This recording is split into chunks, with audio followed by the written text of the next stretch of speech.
Bonjour à tous, c'est Rassan de Mavoie. Dans cette vidéo, on va parler d'actualité en matière d'immigration en touchant sur les trois points principaux.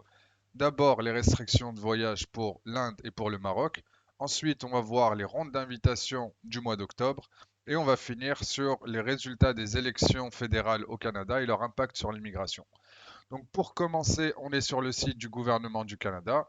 Vous l'avez ici, voyage.gc.ca, pour voir les informations par rapport aux voyageurs.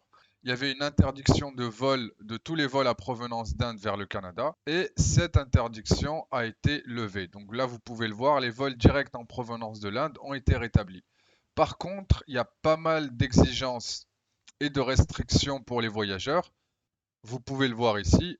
Les passagers autorisés à entrer au Canada doivent obtenir un résultat négatif au test moléculaire pour la Covid-19 auprès du laboratoire Genestrings situé au-dessus de la station de métro dans l'aéroport Connect Building de l'aéroport international Indira Gandhi.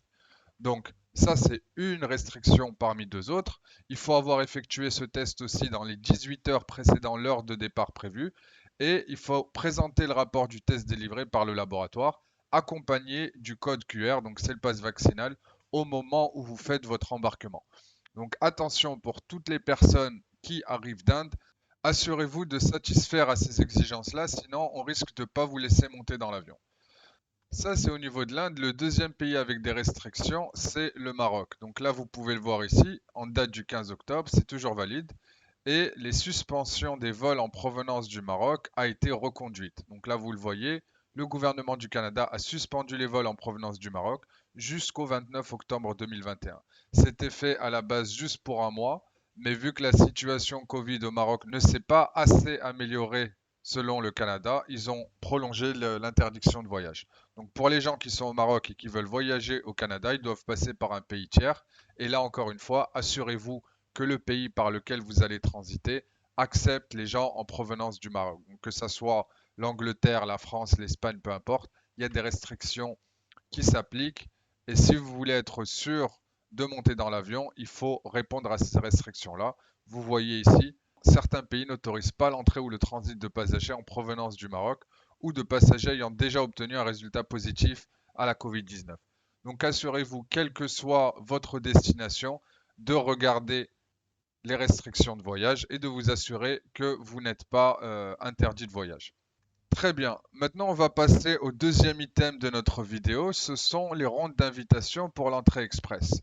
Donc, pour les deux derniers mois, on peut voir qu'en septembre, on en a eu 4, avec exclusivement les gens qui sont déjà au Canada, encore une fois. Là, vous le voyez, programme des candidats des provinces et catégorie de l'expérience canadienne. Vous pouvez remarquer qu'il n'y a pas eu beaucoup de monde qui a été invité en septembre et en octobre. Vous pouvez voir que les mois qui ont précédé, il y avait beaucoup plus d'invitations envoyées pour les candidats de la catégorie de l'expérience canadienne, avec 3000, 3000, 4500, 4500, 6000, etc. Il n'y a pas eu beaucoup d'invitations en septembre et en octobre. Moi, je pense personnellement que c'est à cause des élections fédérales et ça nous amène à notre prochain point. Sachez juste que pour le mois d'octobre, ils n'ont pas encore ouvert les rondes d'invitation aux candidats qui sont à l'étranger, c'est-à-dire que toutes les personnes qui sont à l'étranger et qui appliquent sur l'entrée express sous le programme des travailleurs qualifiés fédéral ne sont pas encore invitées. On espère que ça va plus tarder, mais pour l'instant, ce n'est pas encore le cas. Ça nous amène au troisième point qui est l'élection fédérale. Donc là, on peut le voir sur le site de Globe and Mail qui ont récolté les résultats. Ils nous ont présenté ça sur un schéma assez clair et bien fait. Il y a quelques semaines, le Parti libéral du Canada de Justin Trudeau a demandé des élections fédérales anticipées. Donc, dans le but de gagner la majorité au Parlement.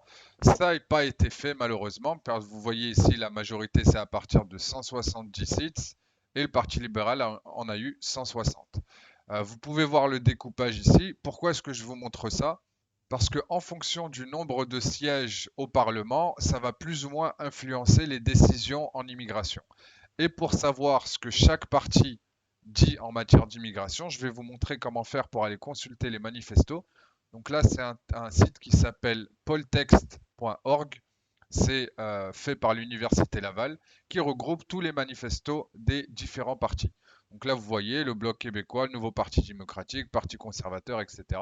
Et tous les partis que vous avez ici, en fait, ils ont leur manifesto où ils parlent exactement en détail des choses qu'ils vont faire pour le Canada. Donc si on regarde le Parti libéral du Canada, la version française, on l'a ici, et ça nous donne ce document-là de 92 pages. Donc je vais vous laisser vous amuser si vous aimez lire. Mais en gros, ce sont les promesses faites par le parti envers les citoyens et les résidents permanents du Canada. C'est des informations que les hommes politiques canadiens donnent au public pour être jugés à la fin de leur terme. Donc voilà, j'espère que cette vidéo vous a été utile. On a fait le point des restrictions de voyage. Les frontières du Canada sont ouvertes, mais malheureusement, il y a encore des restrictions par rapport aux voyageurs au niveau des vaccins. En date d'aujourd'hui, seulement 4 vaccins sont acceptés pour la Covid-19. Ce sont Pfizer, Moderna, AstraZeneca et Johnson Johnson. Et pour les candidats qui n'ont pas ces vaccins-là, ils vont devoir faire la quarantaine ou des mesures spécifiques à leur arrivée au Canada. Donc tenez-vous au courant. Si vous avez aimé la vidéo, n'hésitez pas à laisser un petit pouce bleu et si vous avez des questions, à les mettre en commentaire. À très bientôt. Bye.